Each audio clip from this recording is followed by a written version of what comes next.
مگر بڑے افسوس کی بات ہے آج ہمارے سماج کے اندر علم دین کے سیکھنے کا کوئی انتظام نہیں۔ آج اگر شام کے وقت کسی مسجد میں مکتب قائم کر دیا جائے، بڑے مختصر سی تعداد میں، بڑے ہی کم تعداد میں بچے علم دین کے سیکھنے کے لیے آتے ہیں۔ آج ہم اپنے بچے کو عصری تعلیم حاصل کرنے کے لیے، آج ہم اپنے بچے کو دنیاوی تعلیم سکھلانے کے لیے باقاعدہ نہلاتے ہیں، دھلاتے ہیں، اسے اسکول پہنچاتے ہیں، لیکن علم دین کے سیکھنے کے لیے، علم دین کے سکھانے کے لیے ہماری طرف سے کوئی کوشش نہیں کی جاتی، ہماری طرف سے اس مسئلے میں کوئی بھی پہل نہیں کی جا رہی ہے۔ یہ بڑی افسوس کا مقام ہے۔ آج ہمارے سماج کا ایک بڑا المیہ یہ ہے کہ آج ہمارے سماج کے اندر علم دین کے سیکھنے والے تعداد دن بدن کم ہوتے جا رہے ہیں۔ آج ہم نے علم کو معاش سے جوڑ رکھا ہے۔ آج ہم یہ سوچتے ہیں کہ ہمارا بچہ دینی تعلیم حاصل کرے گا تو کیا کمائے گا۔ آج ہم سوچتے ہیں ہمارا بچہ علم دین سیکھے گا تو کھائے گا کیسے۔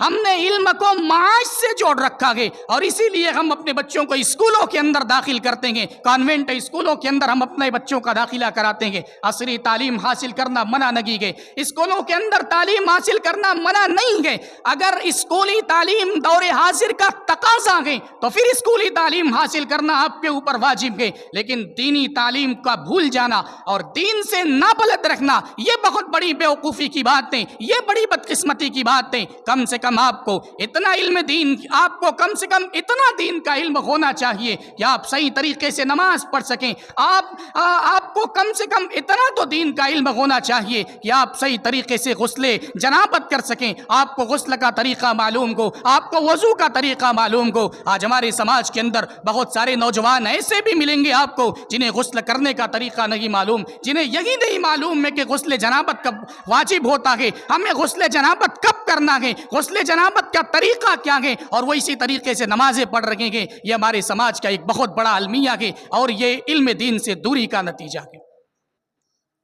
آج ہمیں اپنے بچوں کو دین سکھانا ہوگا۔ آج ہر چہار جانب سے مسلمانوں کے اوپر یلغار ہو رہی ہے، مسلمانوں کے بچوں کو، مسلمانوں کو اور ان کے بچوں کے ایمان کو اچکا جا رہا ہے۔ دین و ایمان کی راہزن گھات لگائے بیٹھیں گے کہ کب موقع ملے اور آپ کے بچوں کو اچک لیں۔ آئے دن ارتداد کے واقعات ہو رکھے ہیں، اور ارتداد کے واقعات پر اگر روک لگانی ہے، ارتداد کے واقعات پر اگر بندش لگانی ہے تو اپنے بچوں کو دین سکھانا ہوگا، اپنے بچوں کو دین سے آراستہ کرنا ہوگا، اپنے بچوں کو دینی تعلیم دینی ہوگی، ورنہ یہ واقعات بڑھتے جائیں گے اور ایک دن یہ آگ آپ کے گھروں کو بھی پہنچے گی۔ آج ہمارے سماج میں ابھی بچہ چھوٹا ہوتا ہے، ہم یہ کہتے ہوئے ڈھیل دیتے ہیں بھی بچہ چھوٹا ہے، بڑا ہوگا سمجھدار ہو جائے گا۔ آج ہماری مائیں اور بہنیں جو اس پروگرام کو سماعت کر رہی ہیں، یہ بچوں کی تربیت کے تعلق سے غافل ہیں، حالانکہ تربیت اولاد کی بڑی ذمہ داری ماں کے اوپر عائد ہوتی ہے۔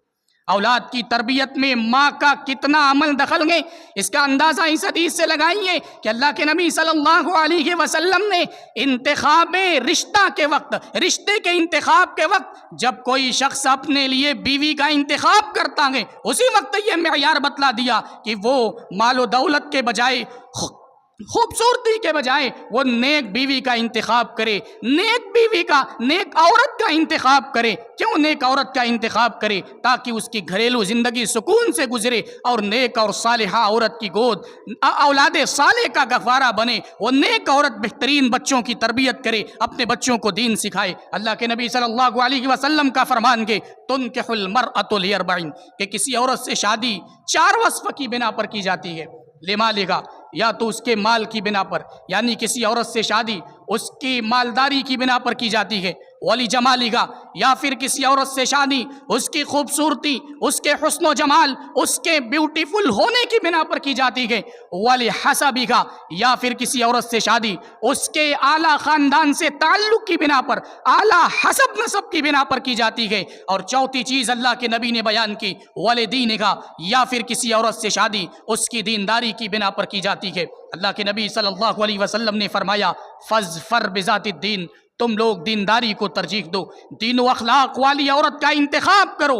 کیوں دین و اخلاق والی عورت کا انتخاب؟ تاکہ وہ نیک اور صالحہ عورت گھر کے ماحول کو اسلامی ماحول بنائے، شوہر کو دین کے راستے پر لگائے، اس کی کوکھ سے جو بچے پیدا ہوں ان بچوں کو وہ اسلامی تربیت کرے، ان بچوں کو وہ نیکی کے راستے پر لگائے، دین و شریعت کے راستے پر لگائے۔ اور اللہ کے نبی صلی اللہ علیہ وسلم کی یہ تعلیم آج ہم نے پس پشت ڈال رکھی ہے۔ آج ہم زوجہ کے انتخاب کے وقت، رشتے کے انتخاب کے وقت آج ہماری یہ حالت ہے، ہم دین کو نہیں دیکھتے، ہم خوبصورتی کو دیکھتے ہیں، ہم مال و دولت کو دیکھتے ہیں، ہم اعلیٰ حسب نسب کو دیکھتے ہیں۔ ہم نے خوبصورتی کو دیکھا، ہم نے مال و دولت کو دیکھا، ہم نے اعلیٰ حسب نسب کو دیکھا، لیکن ہم نے دین کو نہیں دیکھا۔ اللہ کے نبی نے فرمایا تھا فَاصْفَرْ بِذَاتِ الدِّین، کہ تم لوگ دینداری کو ترجیح دو۔ دین و اخلاق والی عورت جب ماں بنتی ہے تو یہ دین و اخلاق والی عورت ماں بننے کے بعد کیا کردار ادا کرتی ہے؟ اسلاف کے بے شمار واقعات آپ کے سامنے، اسلاف کے بے شمار واقعات پڑھیں گے۔ امام بخاری علیہ الرحمہ کی والدہ کو دیکھیے، امام بخاری علیہ الرحمہ کی ماں بڑی نیک تھی، بڑی عابدہ اور زاہدہ خاتون تھی۔ امام بخاری علیہ الرحمہ کے والد کا انتقال، جب امام بخاری ابھی چھوٹے تھے ان کے والد کا انتقال ہو گیا۔ امام بخاری یتیم تھے، اور امام بخاری پر ایک دوسری مصیبت یہ تھی کہ بچپن میں ہی ان کی بینائی چلی گئی، بصارت سے محروم ہو گئے۔ ان کی ماں بڑی نیک خاتون تھی، بڑی عابدہ زاہدہ خاتون تھی، راتوں کو اٹھ کر اللہ تعالیٰ سے دعا کرتی، اللہ تعالیٰ کے سامنے رو رو کر گڑ گڑا کر اللہ تعالیٰ سے دعا کرتی، فریاد کرتی۔ ایک دن اللہ تبارک و تعالیٰ کی جانب سے حضرت ابراہیم علیہ السلام ان کے خواب میں آئے، حضرت ابراہیم ایک دن ان کے خواب میں آئے اور بشارت دی کہ اللہ تعالیٰ نے تمہارے بچے کی بینائی کو لوٹا دی گئے۔ حضرت امام بخاری کی ماں نے جب صبح اٹھ کر امام بخاری کو دیکھا تو واقعی اللہ تبارک و تعالیٰ کی جانب سے ان کی بینائی لوٹا دی گئی تھی، اور بینائی بھی ایسی لوٹائی گئی کہ امام بخاری علیہ الرحمہ نے چاندنی رات میں تاریخ کبیر کا مسودہ لکھا۔ یہ اللہ تبارک و تعالیٰ کی جانب سے امام بخاری پر بڑا انعام تھا۔ امام بخاری کی تربیت ان کی ماں نے کی، ان کی ماں نے ان کی بہترین تربیت کی، انہیں دین سکھایا، انہیں دینی تعلیم سے آراستہ اور پیراستہ کیا، اور ماں کی بہترین تربیت کے نتیجے یہ بچہ آگے چل کر امیر المؤمنین فی الحدیث کا خطاب پاتا ہے۔ یہ بچہ دنیا بھر میں ان کی کتاب اصح الکتب بعد کتاب اللہ کا درجہ قرار پاتی ہے۔ ان کی کتاب جامع صحیح بخاری کتاب اللہ کے بعد، قرآن کریم کے بعد دنیا کی صحیح کتاب کا، سب سے صحیح کتاب کا درجہ پاتی ہے۔ اور امام بخاری علیہ الرحمہ کی تربیت ان کی ماں نے کی۔ امام بخاری کی تربیت میں ان کی ماں کا بڑا کردار تھا۔ امام شافعی علیہ الرحمہ کی تاریخ آپ اٹھا کے پڑھیے۔ امام شافعی علیہ الرحمہ جن کا شمار ائمہ اربعہ میں ہوتا ہے، امام شافعی کے بارے میں آتا ہے ابھی ماں کے پیٹ میں تھے، ان کے والد کا انتقال ہو گیا۔ امام شافعی ماں کے پیٹ میں تھے، والد کا انتقال ہو گیا۔ بعض روایتوں کے اندر آتا ہے کہ امام شافعی ابھی چھوٹے تھے، بہت ہی چھوٹے تھے، کچھ مہینے کے تھے کہ ان کی باپ کا انتقال ہو گیا۔ 2 سال کے تھے، ان کی ماں انہیں لے کر مکہ آتی ہیں۔ باپ کا سایہ سر سے اٹھ گیا آگے، معاشی مشکلات تھیں، لیکن امام شافعی کی ماں نے امام شافعی کی بڑی بہترین تربیت کی۔ 7 سال کی عمر میں امام شافعی علیہ الرحمہ حافظ قرآن ہو گئے۔ 10 سال کی عمر تھی، امام شافعی علیہ الرحمہ موطا امام مالک کے حافظ بن گئے۔ حدیث کی کتاب موطا امام مالک کے حافظ 10 سال کی عمر میں امام شافعی علیہ الرحمہ بن گئے، اور 15 سال کی عمر میں امام شافعی علیہ الرحمہ نے باقاعدہ فتویٰ دینا شروع کر دیا۔ امام شافعی علیہ الرحمہ بیان کرتے ہیں کہ یمن کا سفر کرنا تھا، بڑی مشکلات کا زمانہ تھا، بڑی تنگی کا زمانہ تھا، یمن کا سفر طے کرنا کہ پاس میں کوئی پیسہ نہیں، کوئی روپیہ نہیں، پاس میں کوئی ایسا سامان بھی نہیں جسے رہن رکھا جائے۔ میں نے اپنے والدہ کی چادر کو گروی رکھ کر 16 دینار قرض لیا، اور پھر اس کے بعد میں نے یمن کا سفر کیا۔ اور یمن کا یہ سفر کس لیے کیا گیا تھا؟ علم کی جستجو کے لیے، علم حدیث کی جستجو کے لیے امام شافعی علیہ الرحمہ نے یمن کا سفر کیا۔ امام شافعی کی تربیت ان کی ماں نے کی، ان کی ماں نے بڑی بہترین تربیت کی۔ وہ خود جگہ جگہ بیان کرتے ہیں، بے شمار ان کے اقوال ان کی والدہ کے تعلق سے ملتے ہیں کہ میری ماں ہمیشہ مجھے امانت داری کی، دیانت داری کی تلقین کیا کرتی تھی، میری ماں مجھے ہمیشہ دین کی تعلیم دیا کرتی تھی، میری ماں مجھے حدیث کے سیکھنے کی ترغیب دلایا کرتی تھی۔ ماں کی بہترین تربیت کا یہ نتیجہ تھا کہ وہ بچہ جو یتیمی کی حالت میں دنیا میں آنکھ کھولتا ہے، وہ بچہ آگے چل کر ائمہ اربعہ میں اس کا شمار ہوتا ہے، وہ بچہ دنیا دنیا بھر میں آگے چل کر اپنا ایک بڑا نام بناتا ہے۔ آپ کسی بھی بڑے شخص کی تاریخ اٹھا کر پڑھیں، اس کی تاریخ پڑھنے کے پیچھے آپ کو ایک راز ضرور ملے گا کہ اس کی تربیت کے پیچھے اس کی ماں کا بڑا ہاتھ تھا۔ آج کی مائیں اپنے بچوں کی تربیت سے غافل ہیں۔ بچہ ذرا سا پریشان کرتا ہے، بچے کے ہاتھ میں ہم موبائل تھما دیتے، بچہ موبائل میں مست ہو گیا، ماں اپنے کام میں مگن گئی۔ یہ بچوں کی تربیت نہیں ہے۔ بچوں کو دین سکھانا کہ تو انہیں اپنے سے قریب کیجیے، اپنے آپ کو دین کا پابند بنائیے۔ بچہ نماز نہیں پڑھتا، پہلے آپ اپنے آپ کو نماز کا پابند بنائیے اور پھر اس کے بعد اپنے بچوں کو نماز کی پابندی کی تلقین کیجیے۔ امام احمد بن حنبل علیہ الرحمہ کے بارے میں آتا ہے، وہ خود کہتے ہیں میں 10 سال کا تھا، میری ماں مجھے نماز فجر کے لیے بیدار کرتی۔ بغداد کا وہ ٹھنڈی کا زمانہ، میری ماں میرے لیے گرم پانی کا انتظام کرتی اور پھر مجھے باقاعدہ وضو کراتی اور وضو کرانے کے بعد چادر لیتی اور مجھے مسجد چھوڑنے کے لیے جاتی تھی۔ امام احمد بن حنبل، ان کی ماں کی تربیت تھی، ان کی ماں کی بہترین تربیت تھی۔ امام احمد بن حنبل آگے چل کر دنیا بھر میں اپنا نام بناتے ہیں، دنیا آج انہیں جانتی ہے۔ امام احمد بن حنبل کی تربیت کے پیچھے بھی ان کی ماں کا بڑا ہاتھ تھا۔ آپ نے ایک نام سنا ہوگا، شیخ عبد القادر جیلانی۔ شیخ عبد القادر جیلانی کی تربیت بھی ان کی ماں نے کی تھی۔ شیخ عبد القادر جیلانی سفر پہ جا رہے تھے، ان کی ماں نے 40 اشرفیاں ان کے کپڑے میں رکھ کر سل دی اور جاتے ہوئے شیخ عبد القادر جیلانی کو نصیحت کی کہ بیٹا جھوٹ مت بولنا۔ آج ہماری مائیں تو بچوں سے جھوٹ بلواتی ہیں، ہمیں جھوٹ بولنے کی ٹریننگ بچوں کو گھر سے دی جاتی ہے۔ شیخ عبد القادر جیلانی کی ماں نے تربیت کی، انہیں نصیحت کرتے ہوئے کہا بیٹا جھوٹ مت بولنا۔ راستے میں ڈاکو رہزنی کرتے ہیں، ڈاکہ زنی کرتے ہیں، قافلے کو لوٹ لیتے ہیں۔ عبد القادر جیلانی سے ایک ڈاکو پوچھتا ہے بیٹا تمہارے پاس بھی کچھ ہے؟ شیخ عبد القادر جیلانی کہتے ہیں کہ ہاں میرے پاس 40 اشرفیاں ہیں۔ بڑا تعجب ہوتا ہے اسے، تلاشی لیتا ہے، نہیں ملی۔ پوچھا کہاں ہے؟ کہا کہ میری ماں نے یہاں کپڑے کے اندر اسے سل کر کے رکھا ہے، اس کو جب کھولا جاتا ہے تو واقعی وہ 40 اشرفیاں نکلتی ہیں۔ امام شیخ عبد القادر جیلانی کو ان کی ماں نے نصیحت کی تھی بیٹا جھوٹ مت بولنا، اس بیٹے نے سچ بولا۔ آج عبد القادر جیلانی کو دنیا جانتی ہے۔ اپنے بچے کی تربیت کرنا ہے تو اپنے بچوں کو سچ بولنے کی ترغیب دلائیے۔ آج بچوں کو جھوٹ بولنے کی ٹریننگ گھر سے دی جاتی ہے۔ کوئی بلانے کے لیے آیا، بیٹا جاؤ کہہ دو باپ گھر میں موجود ہے، کہلوا دیا جاتا ہے کہ ابو گھر میں نہیں۔ چھوٹی چھوٹی چیزیں ہیں، ہم ان کا بہت خیال نہیں کرتے، ہم سوچتے ہیں کہ یہ چھوٹی چیزیں ہیں، حالانکہ ہم انہی ابتدائی چیزوں کے ذریعے اپنے بچوں کو غلط کاموں کا پابند بنا رکھیں گے، اپنے بچوں کے ذہنوں میں ہم غلط چیزیں ڈال رکھیں گے۔ تاریخ اسلام اٹھا کر دیکھیے، ماں کی تربیت پر بے شمار واقعات آپ کو ملیں گے۔ اللہ کے نبی صلی اللہ علیہ وسلم کی پھوپھی حضرت صفیہ رضی اللہ تعالیٰ عنہ اپنے بیٹے کی تربیت کرتی ہیں۔ حضرت زبیر بن عوام جنہیں حواری رسول کہا جاتا ہے، حضرت زبیر بن عوام رضی اللہ تعالیٰ عنہ کی اللہ کے نبی صلی اللہ علیہ وسلم کے پھوپھی زاد بھائی تھے۔ ان کی ماں بڑی بہترین ان کی تربیت کرتی ہے، ان سے محنت کا مشقت کا کام کراتی تھی۔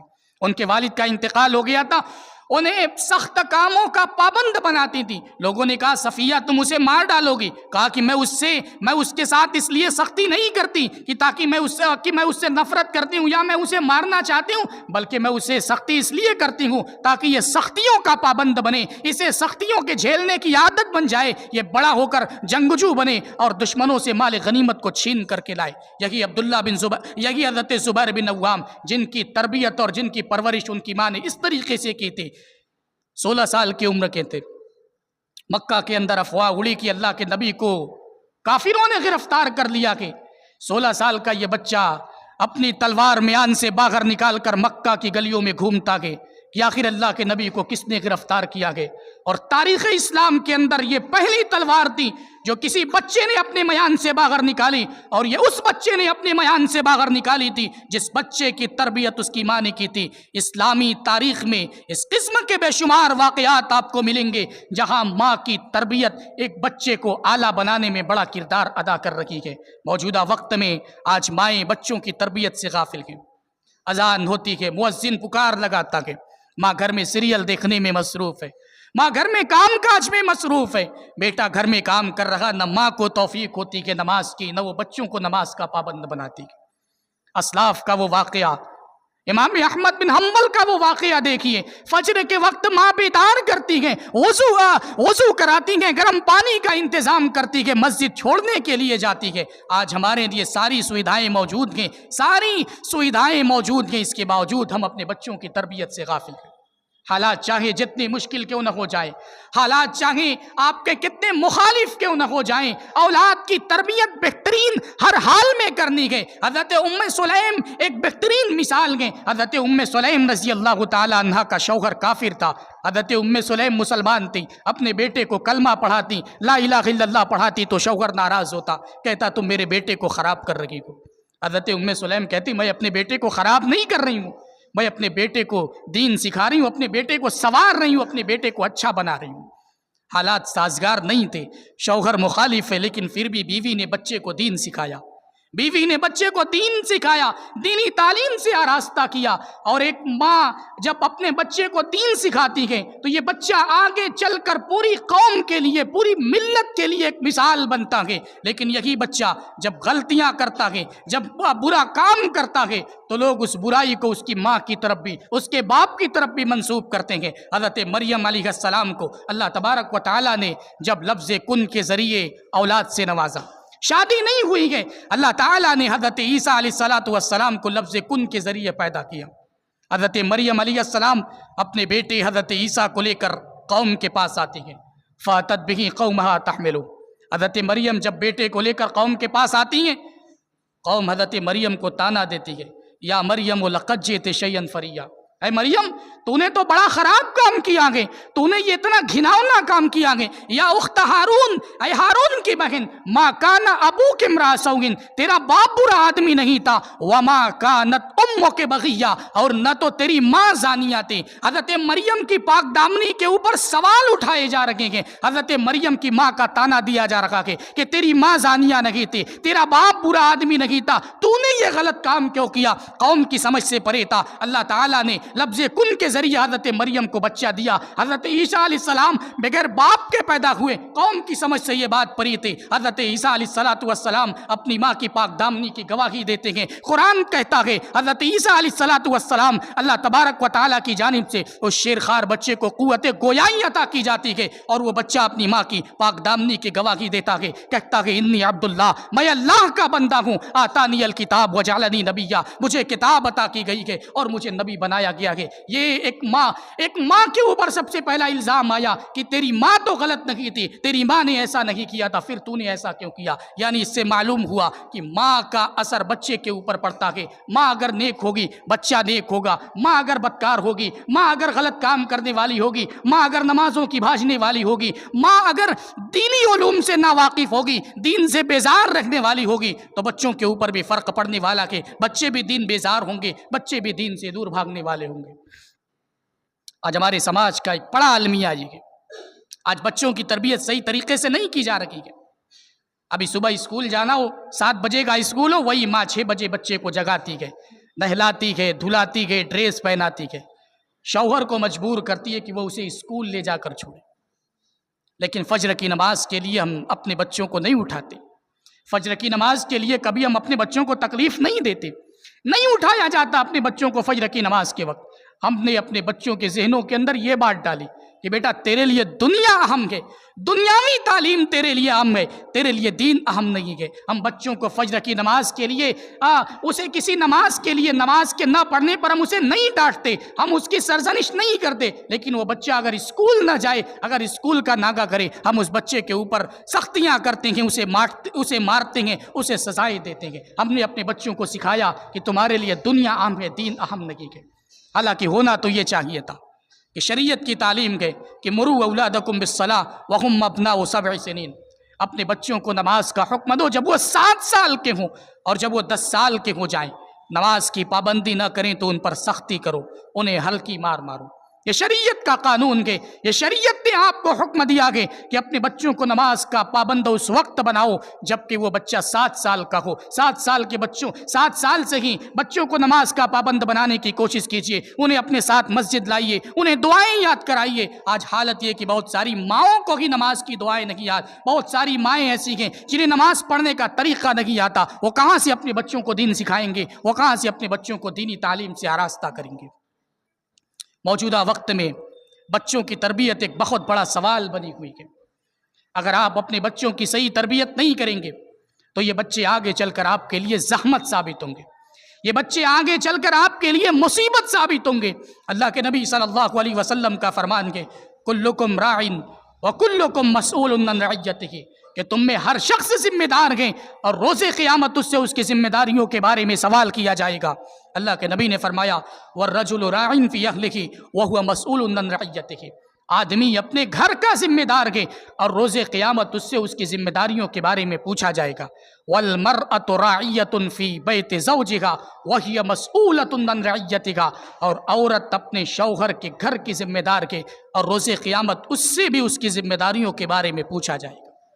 عورت اپنے شوہر کے گھر کی ذمہ دار ہے، اس سے اس کی ذمہ داریوں کے بارے میں سوال کیا جائے گا کہ یہ بچے تیری ماتحتی میں تھے، یہ گھر تیری ماتحتی میں تھا، تو نے اس گھر کو دیندار کیوں نہیں بنایا، تو نے ان بچوں کو دیندار کیوں نہیں بنایا۔ اور اگر آپ اپنے بچوں کو دیندار بناتے ہیں، اگر آپ اپنے بچوں کو دین سکھاتے ہیں، دینی تعلیم سے آراستہ کرتے ہیں، تو یہ بچے آپ کے حق میں رحمت ثابت ہوں گے، یہ بچے آپ کے حق میں بڑی نعمت ثابت ہوں گے۔ ابن ماجہ کی روایت کے اندر آتا ہے کہ ابن آدم کے درجات بلند کیے جاتے ہیں، تو وہ پوچھتا ہے کہ ایسا کیوں کر ہوا، تو بتایا جاتا ہے کہ تمہارے بچوں کے تمہارے حق میں دعائیں مغفرت کرنے کی وجہ سے ہوا۔ اور بچہ وہی آپ کے حق میں دعائیں مغفرت کر سکتا جو بچہ دینی تعلیم سے آراستہ ہوگا۔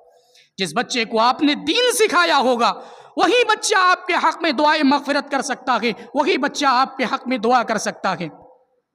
آج آپ اپنے بچوں کو صرف دینی دنیاوی تعلیم کے لیے زور دے رہے ہیں۔ آپ کا بچہ اسکول میں جا رکھا ہے، آپ کا بچہ اسکول میں جا کر ڈانس کرتا ہے، آپ کو فرق نہیں پڑ رہا، آپ بڑی خوشی خوشی لوگوں کو دکھاتے ہمارا بچہ بڑا اچھا ڈانس کرتا ہے۔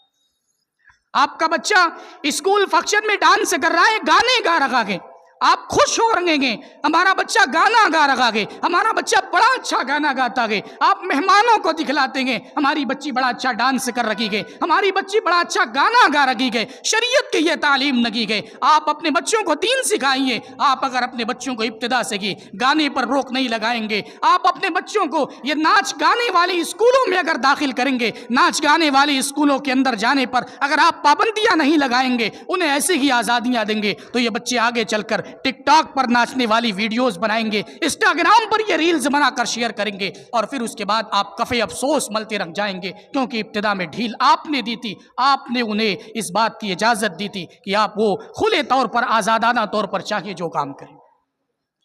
تربیت بڑے ہو کر نہیں کی جاتی ہے، تربیت اس وقت کی جاتی ہے جب بچہ بھی چھوٹا ہو۔ تربیت کی تعریف کی گئی ہے تبلیغ الشیء الی کمالہ شیئا فشیئا، کہ کسی چیز کو اس کے درجہ کمال تک دھیرے دھیرے پہنچانا۔ اللہ کے نبی صلی اللہ علیہ وسلم کے سامنے ایک صحابی آتے ہیں، چھوٹا بچہ ہے، اللہ کے نبی کے سامنے کھانے کی کوئی چیز لائی جاتی ہے، وہ بچہ کھانے کے پلیٹ میں اپنا ہاتھ ڈالتا ہے، کھانے کے دوران اس کا ہاتھ پلیٹ میں ادھر ادھر جا رہا ہے۔ اللہ کے نبی نے اس بچے کے ہاتھ کو پکڑا اور کہا یا غلام قل سم اللہ، اے میرے بیٹے، اے بچے، اللہ کا نام لو، کل بیمینک، اپنے داہنے ہاتھ سے کھاؤ، وکل مما یلیک، اور اپنے سامنے سے کھاؤ۔ یہ نبی کی تعلیم تھی، نبی نے بچوں کو ابتدا سے ہی تعلیم دی، ابتدا سے ہی نبی نے بچوں کو پڑھنا لکھنا سکھایا، بچوں کو دینی تعلیم سے آراستہ اور پیراستہ کیا۔ تو ضرورت اس بات کی ہے کہ ہم اپنے بچوں کو دینی تعلیم کا پابند بنائیں، اپنے بچوں کو دین سکھائیں، اپنے بچوں کو دینی تعلیم کے زیور سے آراستہ کریں، کیونکہ اگر یہ بچے دین سے ناواقف ہوں گے، اگر یہ بچے دین بیزار ہوں گے، تو آگے چل کر دین و ایمان کی راہزن جو گھات لگائے بیٹھیں گے۔